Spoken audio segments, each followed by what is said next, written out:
All right, here we go. The story. So at Marvel, at the center of everything we do is storytelling. That's our heart. Picking the right story. Wait, who is? These guys are with Marvel? Did they get guys from Marvel to write the story? Did this actually start with Marvel guys? That's interesting. Storytelling. That's our heart. Picking the right story is always one of the first challenges. Or are they just like talking like not about Marvel Strike Force, but just about, you know, are they just like, hey, tell us about story writing down at Marvel, not necessarily Marvel Strike Force, but, you know, just like story. Challenges when we launch a new Marvel game. This one in particular was unique because Strike Force was all about assembling a team of both heroes and villains. Yo, that's not Marvel. They're just showing some other fucking game. They're just showing some Disney Infinity. They're just showing like a better game. They're like, hey, these figures from Hero Infinity, that was a good game. Conceit that would threaten not just the Earth, but also the entire dimension, or something big enough that... And they haven't moved off of this for 3 fucking years. 3 fucking years they've stuck to their guns on this. They painted themselves into a corner and then they've stayed there for 3 years. It's ridiculous that they haven't evolved the story. They haven't started chapter 2. It's just like, nah, we are just stuck on this story. That it would bring together all the superheroes and villains. I was talking to Bill Rose and murder them all. We were Here's talking Jason about who Bender. could be the big bad for this game. And I said, how about Ultimus? Yeah. How about this character that nobody fucking knows? How about Ultimus? Did he really, was he given like a choice? Did they give him a choice of like D-list characters? And he's like, that one looks like he sucks less than these other ones. Why don't we choose him? A little bit of a pause. And to be honest, I consider myself a pretty big Marvel fan. I did not know who Ultimus was. Awesome name. Tell us more. His first appearance, he just knocks out Thor. So did he pitch this to them? Like he had to get this approved by Marvel. So that the Marvel Strike Force people had to get this approved by Marvel. They didn't write it. They had to sign off on it. One hit. Thor throws his hammer at him. It just bounces off. It just annoys him. I needed a villain who was strong enough to... Oh, yeah, and Ultimus is definitely badass in the game, right? Take on any hero, bold enough to command like a massive army, and I really wanted it to be from something cosmic. Ultimus was just the perfect mix of all these things. So Ultimus, as his name suggests, is the ultimate expression of the Kree Empire and their obsession with conquering the universe. The last time you see him, he's like exiled to space, and that's where we pick him up in our story. Is this guy has been living as some sort of crazy, superpowered space bandit. It's a cosmic warlord coming back and conquering dimensions. So Ultimus is leading an army of mind-controlled heroes and villains. All right, this is the fun part. So he's leading an army of mind-controlled heroes and villains. These are not robots. These are the actual heroes and villains from other dimensions, although they look identical to the ones in our dimension. So that's interesting. Like, I don't understand how that works, but yeah, it's a video game. We have to suspend some disbelief, but still, like, we're not fighting robots. We're not fighting illusions, and they literally could be anything, but we have decided to mind control other dimensional versions of our heroes and villains. That army has come to our Earth. All heroes and villains ultimately have one thing that they all equally value, and that is their own free will. Yeah, yeah, they value their own free will. So when confronted by this threat, our heroes and villains murder the fuck out of them. You understand where we're going with this? So we wanted someone who can threaten that. We also needed this character to be able to give us a bit of an excuse in the gameplay to fight 5 Hulks at one time, or... Yeah, we wanted to get real lazy and just copy paste shit, so we did have to justify this. And this is how we chose to justify it. So this is 5 actual Bruce Banners that have been mind controlled. Although these ones don't look mind controlled because they don't have the red eyes. I don't know what the fuck is going on here. You know, 3 Bullseye, and 2 Hawkeye, and a Black Widow. You know, how is this going to work? So we needed someone who could mind control people. I think the most shocking team up is seeing Captain America stand shoulder to shoulder with Crossbones. Now, if you haven't been reading the comics, a few years ago, Crossbones shot Captain America in the back. One of my favorite teams is... I mean, they also do work together. I mean, they were like S.H.I.E.L.D. agents together before he revealed himself to be a traitor. So, Yeah, I mean, I guess they didn't work together as... I think these team-ups happen all the time. Are you really surprised, Mr. Marvel, that a hero and a villain teamed up together? This like happens basically every comic book. Daredevil, Elektra, Kingpin, and Bullseye. A team that no one could possibly use anymore, so that's cool. I mean, it is a cool team, but yeah, no one can do this anymore, so that's cool. I create this little story in my head of what would their conversation be. The only way you're going to stop an army of heroes and villains is to create your own army. So Nick Fury has formed Marvel Strike Force, and he's banding together heroes and villains from... No, and Kestrel. Kestrel did it, though. Kestrel did it, too. We have to retcon that shit. our Earth to stand together against this greater threat. Wow. Wow. So, yeah, that's the story. That's it. That's as much as there is to it. That's all you need. And it goes for 3 fucking years. All right. So then, all right. So this kind of just bridges. That's like the little bit of homework. Now we get into this. Game theory, the secret mastermind of Marvel Strike Force. This is fascinating. This has 1.5 million views. And it looks like the game theorist got fucking paid to make this. Now, this is a real YouTuber. You know, they got a real YouTube channel here. I don't think I've ever watched this shit. And I'm very curious about the secret mastermind of Marvel Strike Force here. Here, why are you getting weird? There you go. Force for sponsoring today's video. Sponsored it. Oh, hold on. When the fuck was this made? This was made in 2020.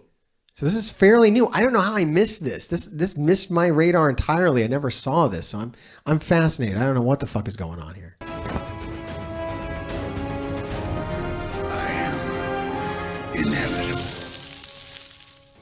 Wait, he didn't finish his line. I was waiting here with a really great comeback, but he didn't finish his line, and now the moment's gone. Seriously, it's not easy for a human to hold all these Infinity Stones at the same time. I am literally dying here. And I was willing to do it for the big reveal. Is no one a professional in this town? Wrecker of worlds? More like destroyer of iconic movie moments. Forget the multiverse. Oh god, get to the Marvel Strike Force stuff. Come on, let's go. The memeverse was gonna love this thing. Seriously though, did this guy go to Crafty or what?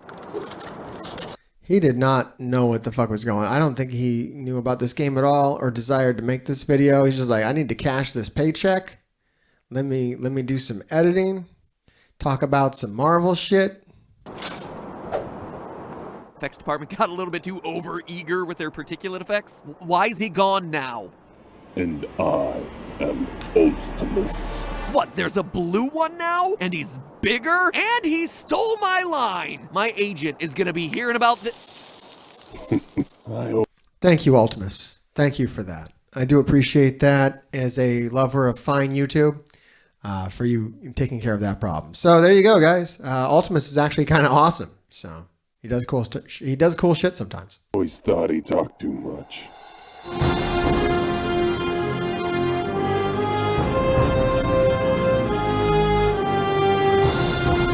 Hello, Internet!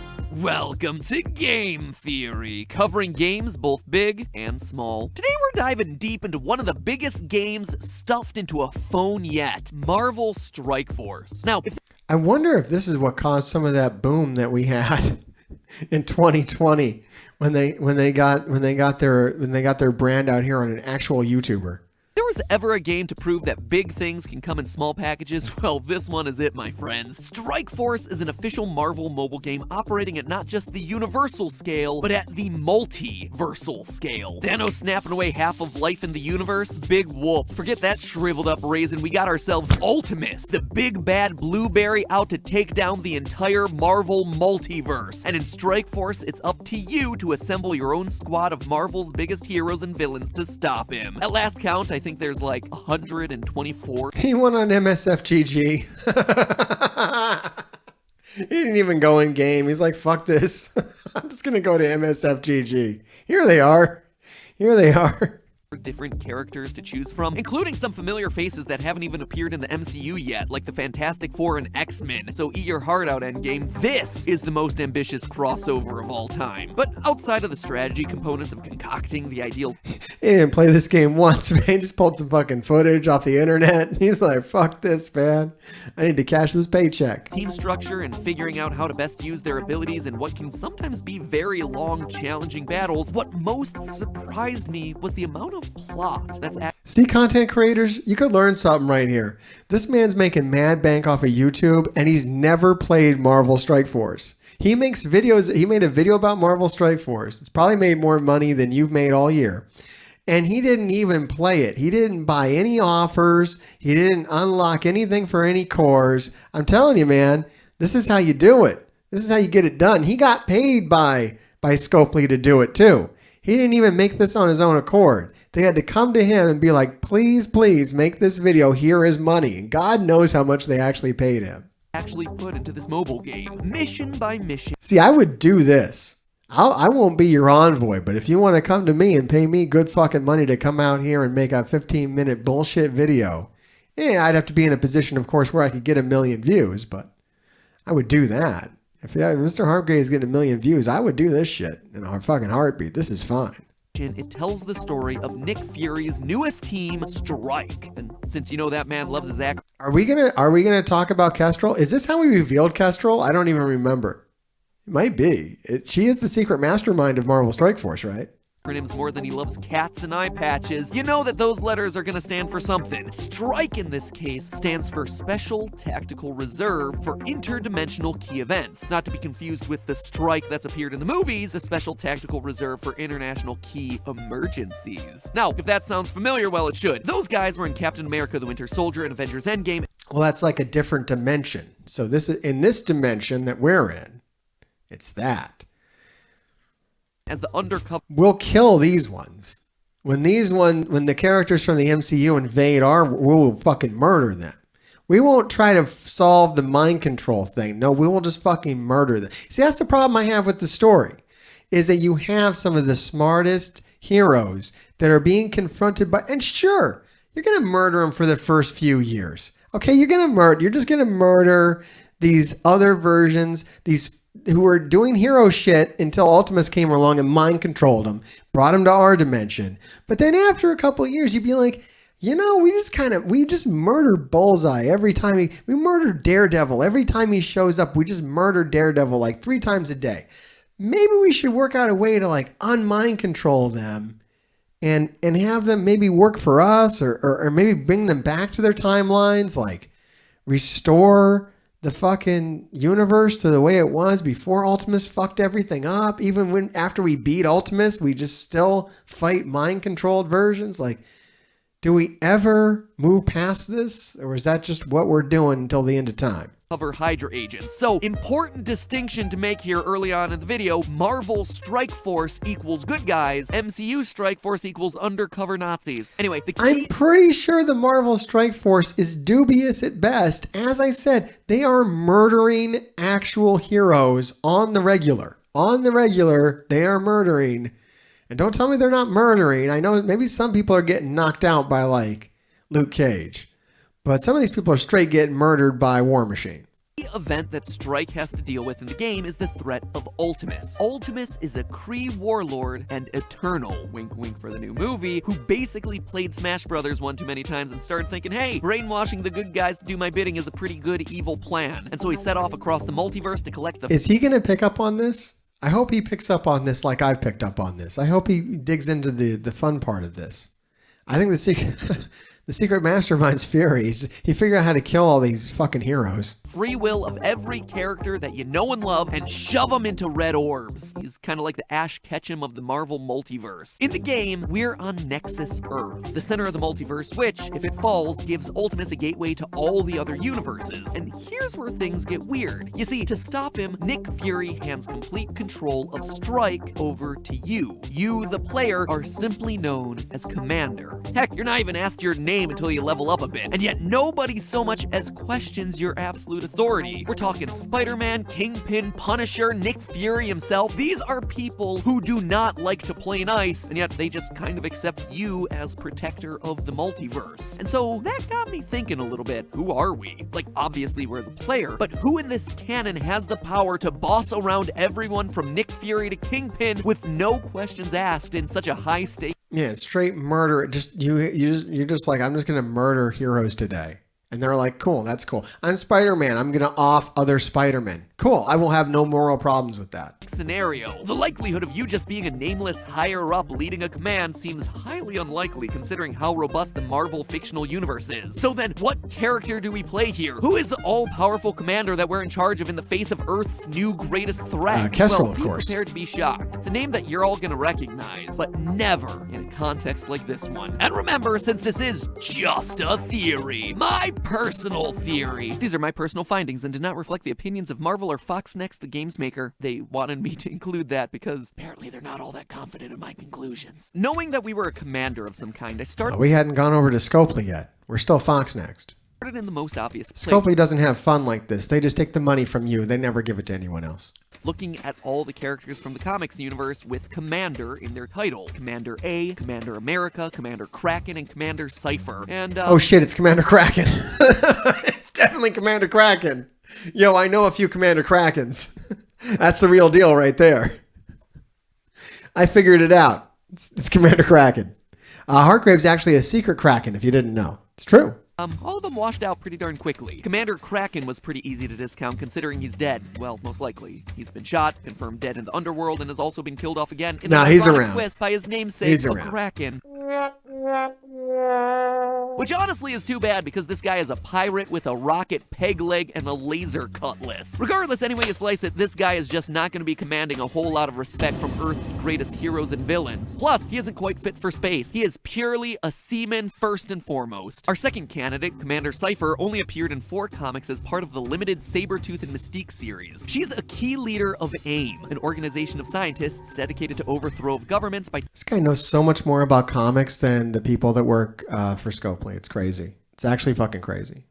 This is, I'm actually finding this interesting. Technological means, which didn't seem like the type to join up with Nick Fury's cause here. And sure enough, she isn't. No other AIM members are a part of Marvel's Strike Force, or at least not yet, which means that Commander Cypher also is striking out. Bachelors number 3 and 4 actually introduce some interesting possibilities. The first, Commander A. Real name Kyoshi Morales, he's a Captain America who comes from the 25th century and exclusively appears in the Captain America Corps comics with his signature plasma throwing shields. Meanwhile, we had ourselves Commander America, yet another limited run comic character who's yet another descendant of the Cap that we all know and love. He's a bit closer to the present time, operating in the 22nd century, the result of generations of genetic engineering. His name, Steve Rogers 5. Well, it's technically Steve Rogers V, but I'm assuming that V is just Roman numeral V. And while both of these were promising candidates at first, what eliminates them both are actually the problems with their universes. You see, unlike other mainline characters who appear across pretty much every other reality out there, these specialty versions of Captain America aren't guaranteed to exist in any given reality, with Commander A coming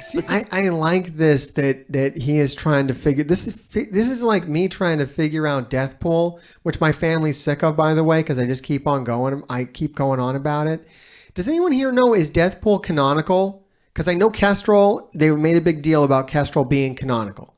Kestrel is canonically in the game. Is Deathpool canonically part of the Marvel Universe? Because I keep trying to figure out what the fuck she is and how that plays into things, and if anyone will do anything more interesting with her than what's been done. From Earth 11831 and Commander America hailing from Earth 90210. Sorry, that's Commander Beverly Hills. I meant Earth 90110. In Strike Force, we're on Nexus Earth, presumably Earth 616, and we need a commander who either spans all possible realities or just has himself a copy in each possible reality. These guys are just too special, too limited edition to do the job. So with those 4 commanders out of the way, I started to broaden my search. Who would want to protect the multiverse and would have such incredible trust from good guys and bad guys alike. Well, who else but the creator of the multiverse? Big problems like Ultimus require even bigger solutions. And yes, canonically, there is a character who did make this multiverse. And no, his name is not Stan Lee. Instead, this character is known as the One Above All. While often referred to as a he, the One Above All can take any form that they choose, and so could just as easily be any gender, just like any of the players out there could be in Marvel Strike Force. But you see, there's one major issue with this guy, and that's the other players. In Strike Force, the other players are all canon as well. You're working with them as an alliance to take down Ultimus, uniting with other It's kind of fucking ridiculous when we get into this. The more we get into this concept, the more... And you could literally write anything. You could probably write something that makes more sense than this, but here we are. Commanders to complete large raids and participate in alliance wars. Players can even communicate with each other using the in-game chat application, which is on an unexplained interdimensional network. The One Above All exists beyond the multiverse, having created it themselves, and thus doesn't have infinite different copies of himself running around in all the different universes. So we have to think a bit smaller scale, and think about a character who exists independently within each multiverse, one that can also communicate with other versions of themselves freely. Luckily, Marvel canon provides us with the perfect candidate, and it's one that we all know and are familiar with: Merlin. Yes, that Merlin. Magic wizard, tall hat, King Arthur's Merlin, that guy. He is a canonical figure inside of the Marvel Universe. Except, in the Marvel Universe, his name is spelled with a Y because it makes him that much cooler, and also that much higher scoring in a game of Scrabble, provided you're allowing proper names. Anyway, it's worth noting that Merlin isn't just lightly canonical either. Not just some passing character in these universes. He's a key player in huge multiversal events from the Marvel canon. To be more specific, Merlin has existed in the Marvel Comics universe for eons, appearing as early in the timeline as 18,000 BC, but also is capable of traveling through time to be the Merlin that we all know from Arthurian legend. Canonically, it was believed that Merlin was born on an alternate Earth as a member of a race of immortal, powerful beings, only to eventually become a student of the world's Sorcerer Supreme, eventually rising to the role of Sorcerer Supreme himself. Eat your heart out, Doctor Strange. From there, Merlin becomes a pivotal character in the Black Knight story arc, where Percy, one of King Arthur's knights, Right?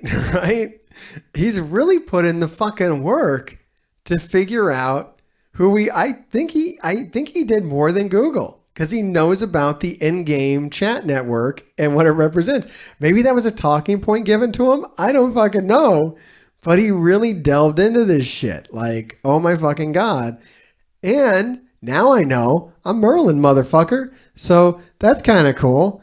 That'll be my headcanon now. Knights takes on the secret identity of the Black Knight in his fight against Arthur's evil nephew Mordred. When Percy ends up losing the battle and dies, Merlin keeps Percy's spirit alive by casting a spell allowing it to pass on.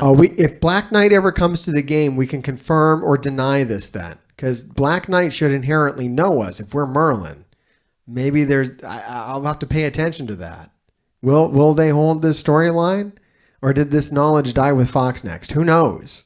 To new generation of Black Knights. The Black Knight then goes on to be a recurring member of the Avengers, even taking over the leadership role at times when Captain America is absent. It's also worth noting that Black Knight's going to be a big part of the Eternals movie too. They're really going to dump a lot of exposure onto Black Knight soon, which is interesting. I would not be surprised at all if Black Knight came into the game. So definitely going to have to pay attention to that story now. Knight in the comics have been known to get involved with the Eternals. Not that I'm not going to be fucking disappointed how Marvel Strike Force handles it, but still, I'll pay attention.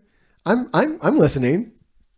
Every now and then. In the modern age, Merlin lives on to protect the Marvel Omniverse to this very day. In fact, Merlin's official title in the comics is Protector of the Omniverse, a title he passes on to his daughter before taking it back after her death. Is Merlin okay with straight murdering so many people though, if he's the protector of the Omniverse? Because you're kind of destroying these universes when you just wipe out all these heroes and even villains like on a daily basis. Sounds a bit confusing. Well, that's the point, actually. Merlin's story, even his name, change frequently throughout the comics, as his character purposefully attempts to confuse and misdirect other characters about his true nature, which, wouldn't you know it, is also true of all the players playing Marvel Strike Force, all with radically different names, all with radically different appearances and background stories, all within their own universes, but communicating with each other. Also importantly, unlike the One Above All, there are canonically multiple Merlins in different universes. Exactly what Shit, we need for a man. game that has itself a multiverse of commanders across. Yo, straight up, this YouTube nerd just made this story so much fucking better than it actually was before. Like they should make this canonical in the game because it's so much better than what they fucking wrote. Like this shit actually is that's pretty good. It's pretty good. I like this. Its player base. And not only that, these infinite Merlins in their stories have been known to form a Gestalt, allowing them to freely communicate with each other in order to solve multiversal Goddamn. threats. Sounds kind of like hundreds of Explains players using an everything, unexplained man. multi-universal communication system to unite Called Discord. against the big blue baddie himself of Ultimus. Most important to the core of the Strike Force experience, though, is Merlin's ability to travel through time. Merlin is described as being able to travel through time forwards, backwards, and sideways. It's a very interesting description of traveling through time, but one that actually makes sense in the context of Strike Force. You see, in Strike Force, a few different campaigns play out simultaneously. The primary Heroes Assemble campaign starts just before the Villains United. Yo! Did we just confirm that he actually plays this game? Because this is like too much. This is too fucking much for him to Google or figure out. I mean, he's not using a lot of in-game footage here, but like this is a bit much. It's a bit much that he knows this much about like the story and what's happening in here. This is like a level that like I might understand or someone in my chat might understand. But holy shit, man, this is in depth. I'm loving this. Campaign. But it's clear that they're not totally in sync with one another. At the end of the third chapter of Heroes Assemble, Nick Fury gets stuck on the wrong end of an interdimensional portal and gets himself captured. This launches an entirely new Nexus campaign. I don't think anyone's actually ever read this other than this guy. No one has fucking read this. So this is fascinating. He's worked out the fucking timeline of their story. They got plot holes and he's trying to fix them. Holy shit. To save Nick Fury, so the player can freely play across. No, I know he used the footage, but he had to read the story that he's referencing by this, or they handed him the fucking story. I don't know. It's in depth though. If they actually, do they have a Bible? Do they have like everything that's ever been written, and did they give it to him? They might have been like, all right, give me the story. They're like, here it is. Maybe that happened. I don't fucking know. Anyways, he fucking read it. Of these three ongoing campaigns at their own pace, but that also means that sometimes Nick Fury will simultaneously be captured in an alternate dimension while also jump giving around orders during the Villains United campaign. That doesn't make a whole lot of sense, right? To a human SHIELD agent, this would be madness, but to Merlin, this kind of convolution of time and space is just fuck, man. So what is Merlin doing? All right. So maybe this does make more sense. All right, so maybe we're not murdering like this different people. Like when you do the Doom Raid, that's like the same people. And as a time traveling interdimensional being yourself, you are just putting yourself into like a fucking Bill Murray Groundhog Day situation. And that's why every day feels the same when you play Marvel Strike Force, is you are in a Groundhog Day time loop that you have put yourself into. It's starting to make sense now. So it's not different villains and heroes from different dimensions that you're killing every day. You're doing that, but you're reliving the same day. You're just reliving the same day, the same content over and over and over again is what you're doing. And when you auto it, you're just doing it faster. You got like a cheat code to go through it faster somehow. Yeah, I'm starting to get this. All right. This is making more sense now. They really need to include this because this is relevant information that helps you understand the story. This is bread and butter. Merlin is one of the very few characters of the Marvel Universe who has such masterful control over time. Time travel comes into effect again as you have the option to replay old battles for rewards. Clearly, going back in time to redo a battle isn't something within the capacity of S.H.I.E.L.D., nor is it within the capacity of most of the franchise's heroes. I mean, it could be Doctor Strange, but he's already a usable character amongst the game's 100+ character roster, so it's not him. Merlin, on the other hand, is not shit. Important, oh shit. He used a content creator's graphic. Does he even know? Does he know, man? A content creator just got a plug there. Secret plug. Here, he doesn't appear in the character roster, leaving him. Where's that Mr. Hargrave footage? I wasn't making videos at the time, but man, someday I could be in a real YouTuber's video. open to be the secret identity of us, the player character. Even things that are less about plot but more obviously about standard gameplay actually start to make more in-universe sense if Merlin is the character that we're controlling. As you travel through your campaigns and raids, you have the ability to see what's coming down the line. In the campaign, you get to see all the information about your upcoming fight's opponents. In raids, you have a clear vision from the get-go of all the enemies that you're going to have to fight. Oh, that was a good raid map. Oh, man, look at that. Oh, look at that beautiful raid map. Remember when raids were fun, everybody? Just remember this. Just remember. Oh, it was so nice. Look at this. I'll go left. You come on the left with me. You could do it in game. You didn't need to go to Discord, man. Be like, I'll go down the middle. Cool, I'll go right. Look, things that are easy to describe in a chat.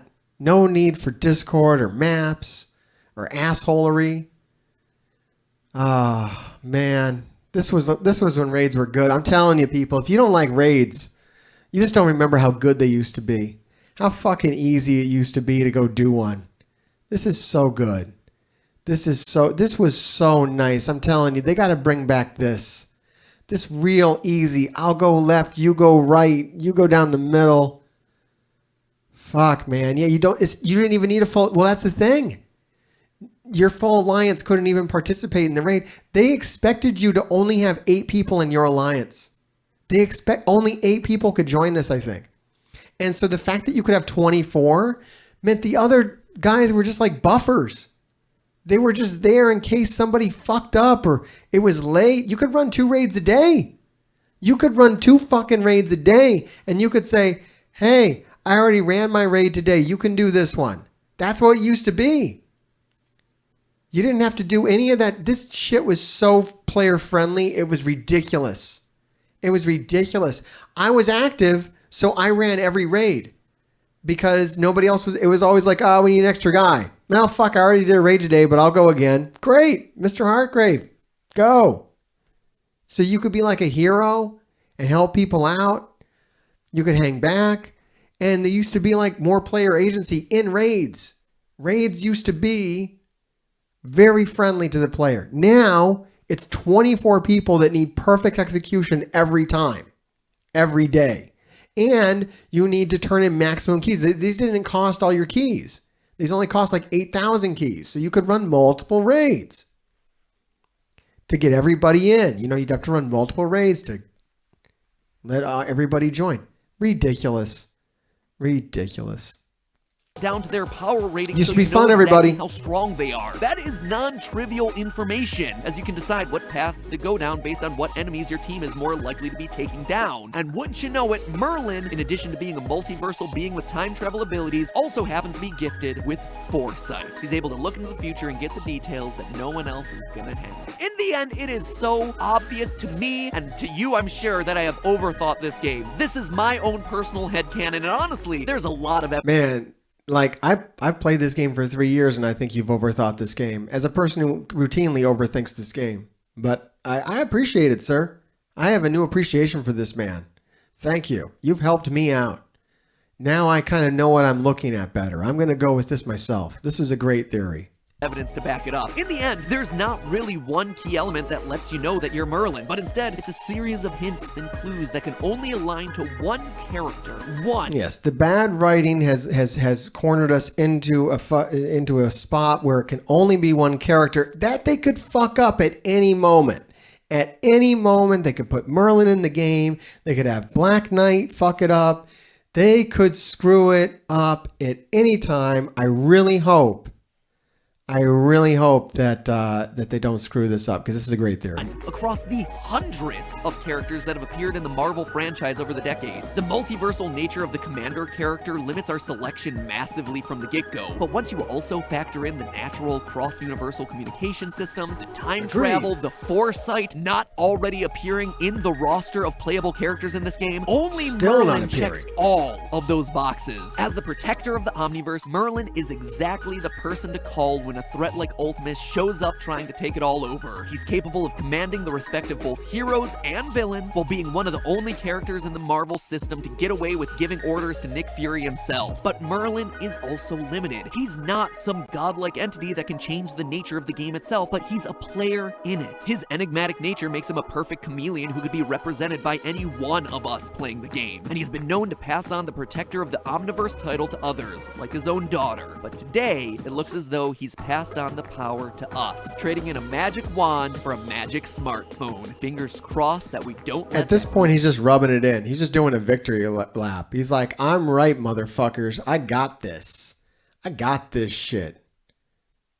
Nice. Universe down. But hey, that's just a theory. My personal theory. These are my findings and do not reflect the opinions of Marvel or Fox Next, the game's maker. Yeah, they should. Thanks again to Marvel Strike Force for sponsoring today's video. If you're interested in squad-based strategy games with All right, now he's doing the contractual shit. But yo, that was good. That was good. I enjoyed that. I hope you enjoyed that too.